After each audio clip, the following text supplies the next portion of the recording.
Hello, everyone. It's Sonny McDonald here, and I'm the CEO of Leadership HQ and McDonald Inc. Today, I want to have a conversation, and I love these lives to be interactive. So, if you're on the way to work, or if you're at home working and felt, you know what, I need a bit of inspiration today, and thank goodness it is Friday, I thought, let's talk about kindness, let's talk about courage, let's talk about leadership. And I know it's something that we talk about all the time. And I think that if there's one thing that COVID and this pandemic has demonstrated to us is the importance of kindness and courage. And also great leadership. I think we've seen the best and worst of leadership in the last few years, particularly around this pandemic. And I remember when I launched the Leadership Awards in 2019, right? So we wanted to champion kind, courageous, and inclusive leadership. And there is a story behind that. And it's actually it is my favorite story of courage. And this story was a really important story when it comes to courage and kindness because it has to do with my daughter. And we've been living and breathing the leadership space for many, many years, right? And my daughter at the age of 13 got bullied so badly. And obviously I've shared it I've been really quite open about this story because I think it's important that other people understand the impact of bullying and tall poppy syndrome and people pulling each other down. I've been also bullied in my career. It is absolutely debilitating, and I'm very anti-bullying. This is why we're on this campaign and this mission and this movement to build more kind and courageous and great leaders, because leadership isn't a role or title, it's an attitude, it's a mindset, it's a choice. And my daughter at 14 tried to commit suicide. Yeah, I mean, no parent should go through that. And it got onto social media and it got so bad, this bullying, because she's a really kind girl. And you know what? And I know when it comes to bullies, it's so much more about them and there's something going on for them, but it's still not acceptable today for people to pull each other down, to use their words and actions to try and push people down. We should be embracing everyone. We should be embracing and pulling each other up. Leadership is about how we can help others learn more, do more, be more, right? That's what we're on this movement about, because my daughter ended up leaving school because of it. She was in and out of hospital probably about 30 times, and it was debilitating. And she had the courage, right? I remember she was 16 and trying to navigate that as a parent and help her be the best she can be. Was so heartbreaking, and it took every ounce of courage that I had to help her, right? But the thing is, when I was with her and I was trying to be, and I wasn't perfect, the best leader and parent that I could be for her, I was also noticing in our work that we were working with so many great people that were experiencing the same thing, right? And if I look at the camera now and again, I'm just a bit worried that goes in and out of focus a bit. And that's why I wrote a book, Just Rocket. This is why I've written another book called First Comes Courage, because we need to stop this. We need people to step up. I don't know about you, but at the moment I am seeing so much lack of leadership, right? Especially in our politics, which frustrates me. It downright makes me angry, actually, the lack of leadership I'm seeing at the moment around our corporates and what we're seeing in terms of our politicians and the bullying that I'm seeing. Anyway, that's another story, and I'm very active around focusing on that. But back to my story about my daughter at 16, right? I remember I was at work, and can I tell you, having to run a business and go to work, I'm a single parent as well, with my daughter dealing with this, I had to go to work and I was like shaking most days because I thought, what am I going to come home to, right? And I remember this one day she rings me and she says, Mum, I'm at TAFE. I've caught the bus to TAFE and I want to enroll. I want to work in social work. I want to help other people. She said, I need your credit card. and I want to enroll and do a certificate 3 in social work. And she said, look, do you want to know how much it costs? And I remember saying, I don't care how much it costs. Here's my credit card, enroll. And that was the start of one piece of courage for her, that she had the courage to go back to TAFE and start her education again, because, again, she felt such a failure that she had to leave school. Very, very bright girl. And she managed to stay at TAFE, and now she's at university studying social work. She's very passionate about social work and helping others, and she wants to help the disadvantaged and Indigenous youth as well. That's, a couple of areas that she's really passionate about. And I'm so proud of her today, right? I'm so proud of her because she has turned into such a beautiful young adult who really embraces kindness, really embraces courage. She's out there now wanting to make such a difference to the world. And the thing is, right, I want that for everyone. I want to instill the power of leadership in all of you. I want you all to be courageous in your life, because we've only got this one life, right? I don't know about you, but our greatest resource is time, and life goes past so quickly, and leadership is about making an impact. And we work with so many people that work in so many different industries, sectors, roles. You're all making a difference to this world, and you all can make a difference through your kindness, through the smallest acts of kindness, right? Saying thank you to someone, helping someone, supporting someone, lifting someone up, telling someone that you believe in them. There's so many things that we can do as people, as our own leaders, to really help someone shine, help someone see that inner greatness that they might not see, to give someone that courage to go out there and step up, step in. I think that kindness is such a superpower. It's not a weakness.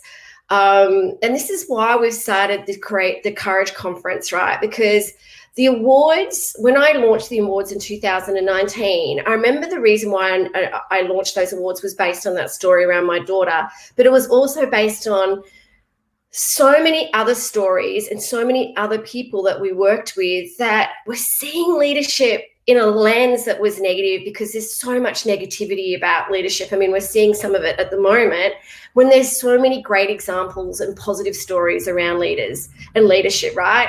And I wanted these awards to be a movement to celebrate and shine a light on those leaders, to give my daughter and our youth and our future generations hope, right? To give them examples of, you know what, I'm seeing that. I'm seeing that great company or that great community or that great team or that great leader through these awards, and how we promote and share those awards. And I want, yes, thanks to leadership and parenting is another subject. I think it's actually our greatest thanks to, is our greatest leadership role. But this is why I created the awards and this movement, so I can help these future generations and our youth see how important leadership is, and how important kindness is, how important inclusiveness is, how important courage is, right? And then I wanted to put together a Courage Conference, again, to bring to stage, to bring to live stream people like, incredible people like, look at Christine Holgate, right? What an amazing, courageous leader. I've known Christine for many years, and she is truly courageous. Dr. Gareth Andrews, who him and Stephen Richardson are crossing the Antarctic on a great mission for National Geographic around climate change, helping around awareness around climate change. How amazing. We've got Cess. She was the CEO. She was the winner of our CEO of our awards last year. She is incredible, from Queensland Steel and Sheet. We've got Faith Reeves. We've got Olympic champion Bella. We've got Mark Richardson, who's a chairman who I have had several conversations with. We're like already so on. He's so on the same scene as me around this. I'll be speaking. We have also got the amazing Phil Levinson speaking. He's written a great book called Three Peaks Leadership. We're about to announce some more speakers. We are all, this group of speakers, right, that you'll be seeing on stage, all are out there wanting to make a difference and an impact, same as what we want to do at Leadership HQ around building a world of kind, courageous, and inclusive leaders and leadership. Don't you think we need more of these leaders? I absolutely think we do. It's on the 6th of October in Brisbane. If you go to the Outstanding Leadership Awards site, so it's outstandingleadershipawards.com.au, you'll see the Courage Conference. We're live streaming it as well. We would love you to nominate in these awards, right? We do get a lot of people say to us, I want to nominate, but I don't want to put myself out there. Okay, we need to get over this. I know we've got this tall poppy syndrome happening. These are global leadership awards. We need you to lead by example. We need your nomination so we can get you leading by example in these awards. We need examples of you on this platform, on this movement, so our generations of today and tomorrow. And we need you to celebrate your achievements and your leadership. So please nominate. It is free. It's very much around values and behaviours. There's only 6 questions. You can self-nominate. You can nominate someone else as well. I know that there's a personal story I've shared there around why I'm doing this. I know even, like, for instance, Fiona de Jong is another speaker. She's a former CEO of the Australian Olympic Committee. Again, incredible leadership around how she stood up against bullying around some of the leaders. Can you give some examples of nominations? Definitely have a look at the Outstanding Leadership Awards site, because we've actually could see all the finalists there. It's very lots of people, different people from. It's amazing and humbling seeing the amount of just different people that nominate. And yeah, if you go to, I'm sure in the live stream you can see the link to it. I just don't know how I do it on here, to be honest, but I could maybe try. Let me try. Here you go. Hopefully that's worked. So there's, okay, there's a few things there that I've shared, so I hope that helps, Sue. But anyway, I just wanted to also get your thoughts on, I love Mark. Mark is a great supporter of ours. Thank you so much. You are correct. Thank you. Yeah. I think it's interesting. Thank you, Mark, for your comment there as well. And I know that I post a lot about this, and I know I do some polls around this. I really want to see, sorry, I've got a kitten here that wants to jump on me. I really would love to see some great, kind and courageous leaders leading our countries and communities and our states, to be honest. I am seeing some great examples, but I'm seeing a lot more not so great examples of leaders in federal and state politics. I think that's probably why Jacinda Ardern in New Zealand stands out quite so much, because she is all about kind leadership and compassionate leadership. And I always say, right, and that's one of my quotes in my book, you can still be strong as a leader and still be kind. Kindness is definitely a superpower. And you know what? It breaks my heart when I see the lack of kindness and compassion I'm seeing in our politicians, particularly, and here's me talking about trying to promote more positive and great leaders on our platforms, because sometimes I don't want to watch the news, because I see so many heartbreaking stories through this pandemic of people that are stuck in isolation, that don't get to see their dying families. I saw one just yesterday, just broke my heart, that one of our states wouldn't let someone in just so he could see his dying mother. She ended up dying while he was in isolation. I mean, that stuff is just devastating. But then I see our politicians doing the opposite around letting sports people travel and letting people attend stadiums to watch AFL when we can't even let someone see their mother or their father. Or anyway, that's another story. This is why I don't know what we can do about it. that's, I think, what's making me so frustrated is I don't know what we can do about it. However, I think if we all did one small act of kindness and be the change that we want to see, I think that could make a massive difference. If you know what, if you're going to do something really kind, if you're going to do something kind and courageous, can you please let us know? And we're gonna start a movement around this. We're thinking of ideas around how we can share more of these stories around sharing how we can all make a difference through being kind, inclusive, and courageous. You can do it by nominating. You can do it by sending us an email. We're thinking of putting together a platform around sharing more of these like posts around kindness and courage, because even though we could be frustrated around the lack of it that we're seeing in our so-called leaders that are running some of our companies and states and countries, the thing is we can be the change we want to see, right? So send us your stories of kindness and courage. We would love to see those.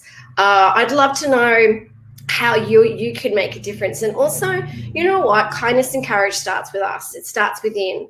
Please be kind to yourself. Please talk to yourself like someone you love, right? That's a Brené Brown quote. Please be courageous in yourself, okay?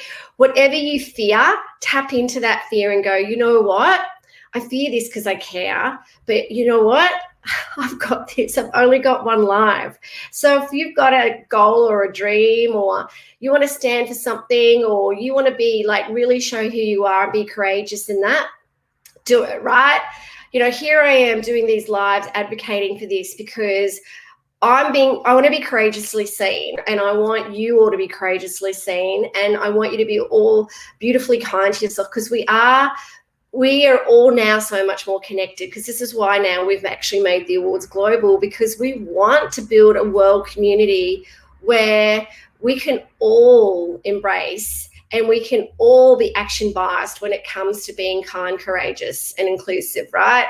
So if you would love us to help you in any way, thanks, Phyllis. Yes, I think we definitely need a culture of compassion. If there's anything we can do to support you, help you, lift you up, be more, do more, learn more, reach out to the team at Leadership HQ. We love helping others and supporting others. We've got so much free stuff on our website as well. Check out the Outstanding Leadership Awards. Check out the Courage Conference. Come and see Gareth Andrews. Come and see Fiona de Jong. Come and see the amazing Christine Holgate. Okay, and we've got some more speakers we're announcing soon. Come and see these amazing. We're live streaming it as well. Get on board. Let's all create a movement. Let's all be in this together, where if we stand up and be courageous and go, we are not going to accept the leadership we're seeing now. We want leaders who are compassionate. We want leadership that is courageous. We want everyone to embrace everyone and see the uniqueness and greatness of everyone, regardless of race, culture, gender, whatever. We are all human beings going through a journey together, and courageously and kindly we can support and be there for each other. So thank you so much. Thanks, Kieran, for your points. Before I head off, I'd love to know if anyone else got anything they would love to say, anything that they can post now that they can do today to demonstrate kindness and courage. Please post it here, and if you do, we would love to hear from you. We'd love your comments to inspire others. As you can tell, I'm patting a little kitten here. It's very, very sweet. So if there's anything you'd like to comment here before we sign off, I just want to say thank you so much for listening to my live today. Have a beautiful Friday. Make sure you stay safe, stay kind, and stay courageous. And remember, if there's anything we can do to help, please reach out to us. And you're rock. And also, before you go, actually, I'm about to relaunch and revamp and revise of my First Comes Courage book. So stay tuned next week. I know there's a courageous story behind that, but I started researching my book in 2019 and published it last year. Beautiful book. I love the book, but then I took some time out because last year was a bit of a shit show for so many of us. I'm sure I'm allowed to say shit on these lives. And it was for a lot of us. And this is why we stayed truly courageous last year, in spite of everything. But in terms of the book, I kind of went, you know what, it's a beautiful, wonderful book. But there was so many other things that I wanted to say in the book. So I ended up rewriting it. I've got a new cover. I've got lots of new content in the new book that's coming out. So it's kind of like First Comes Courage version 2. I'll be doing my book launch at the Courage Conference as well. So stay tuned next week. That's going to be announced as well. So thanks. Yes, Listen with Compassion, I think, is really important. I mentioned that in my book too. So thank you and stay safe. And Sydney, you've got this as well. We're here backing you. All right, take care. Bye.